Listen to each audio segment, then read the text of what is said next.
The sun had just begun to rise over the sleepy little town of Rishalpur, painting the rooftops gold and filling the air with that peculiar mix of chill and promise that comes only with hill mornings. A group of students walked hurriedly through the cobblestoned path leading up to St. Myra's College for Arts and Humanities, laughter echoing through the mist. Among them was Aarohi, a quiet girl with her sketchbook clutched to her chest. She had arrived just a week ago from her father's printing shop in the bazaar, her eyes still wide from the newness of hostel life. There was a shy determination in her, the kind that made her teachers smile and made loud people underestimate her. At the other end of the campus gate, standing near a white scooter with the confidence of someone who owned the world, was Meher. She was the kind of girl who didn't walk, she glided. Her laughter was infectious, her words often sharp, and her presence impossible to ignore.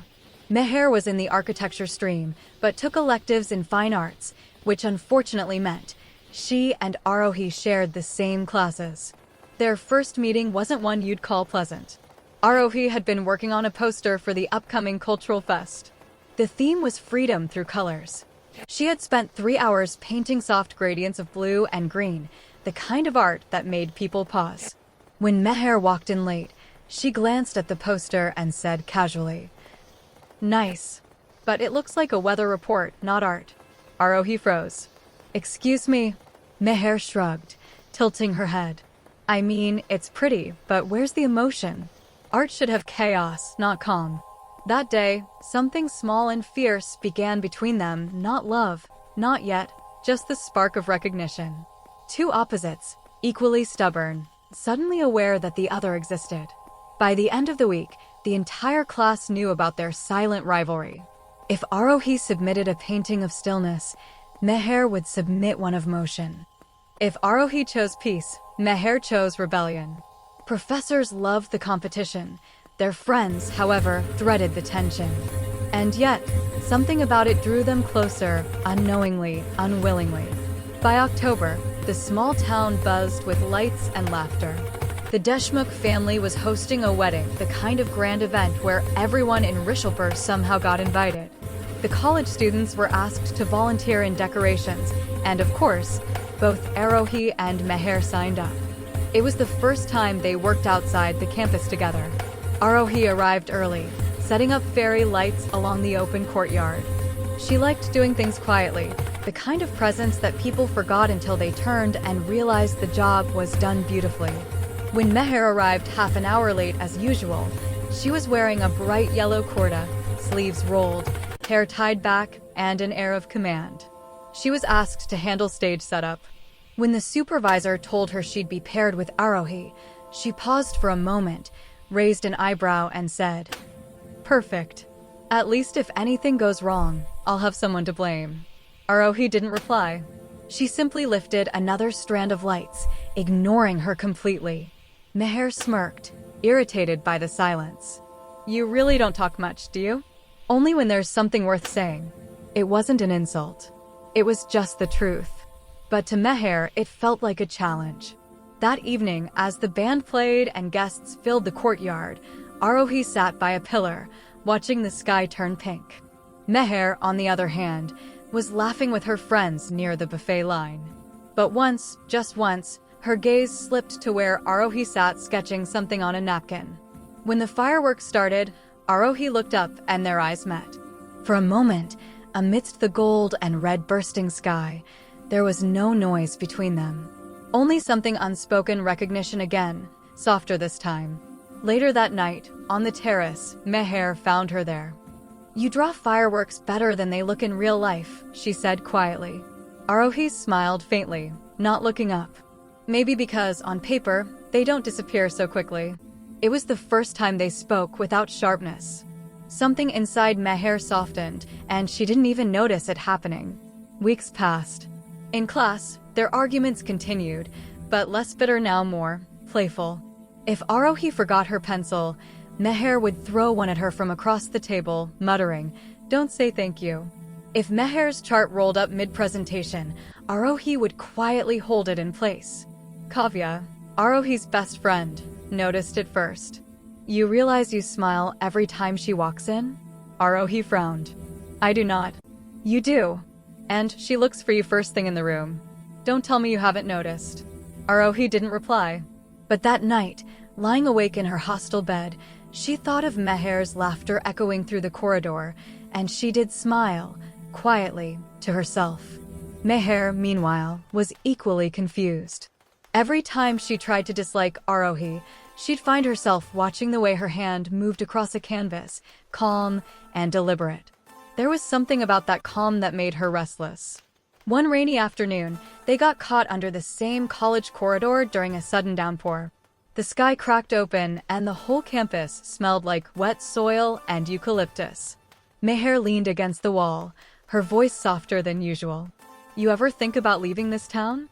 Aarohi shook her head. I used to. Not anymore. I think peace isn't in the place, it's in the people you find.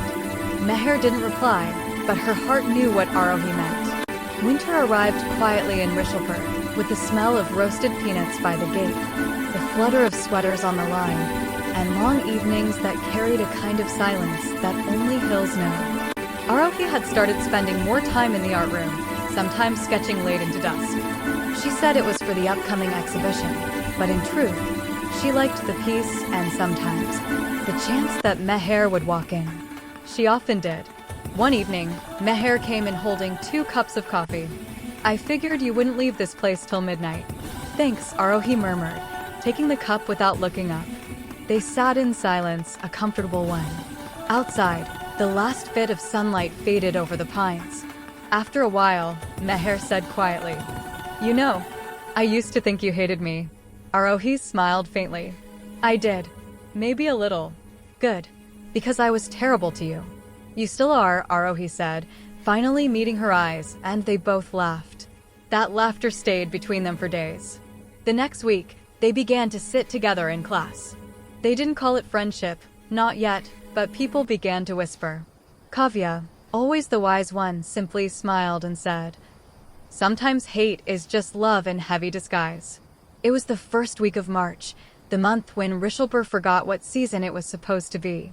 The sky, moody and undecided, opened up into a sudden storm as Aarohi left her afternoon lecture. She ran toward the nearest shelter, an old veranda behind the library, only to find Meher already there, drenched, laughing. You look like you wrestled the rain itself, Aarohi said, trying not to smile. I think I won, Meher replied, wringing her scarf. For a few moments, neither spoke. The rain came down in sheets, loud and alive. Aarohi leaned against the pillar, her heart oddly unsteady.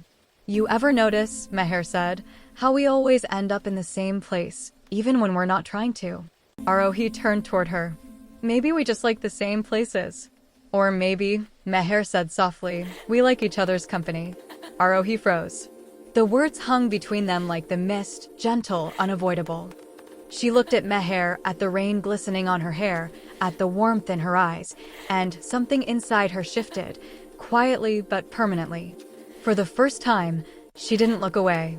Meher, she whispered, I don't know what this is. You don't have to, Meher said. You just have to feel it. The thunder rolled above them, and somewhere in that sound, something like a promise was made. No declarations, no confessions, just the quiet surrender of 2 people finally realizing what their hearts already knew. Love rarely grows without a little chaos. A week later, Aarohi was seen in the courtyard with Ria, a junior student, laughing about something over a sketchbook. From a distance, it looked like intimacy, the kind Meher wasn't ready to see in anyone else's eyes.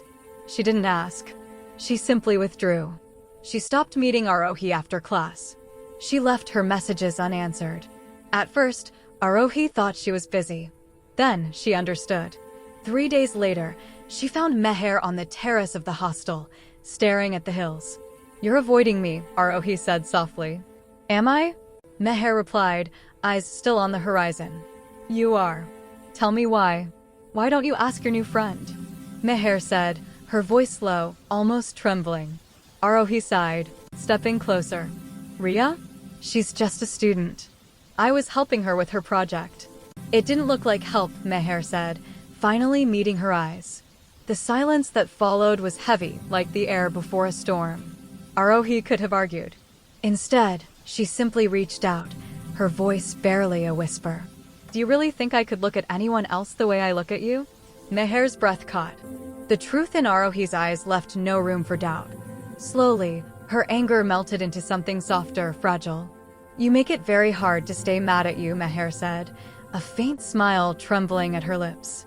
Then don't, Aarohi replied. The tension broke. For a moment, it was just the two of them, the hills, the wind, and that quiet, undeniable bond. Spring came early that year. The trees outside the campus turned yellow, and the air smelled faintly of rain and new beginnings. Aarohi and Meher no longer hid their closeness. They studied together, painted together, sometimes sat on the old college terrace till the stars came out.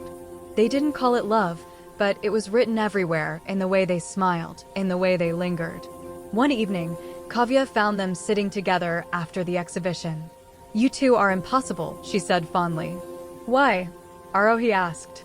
Because you keep pretending what everyone else can already see.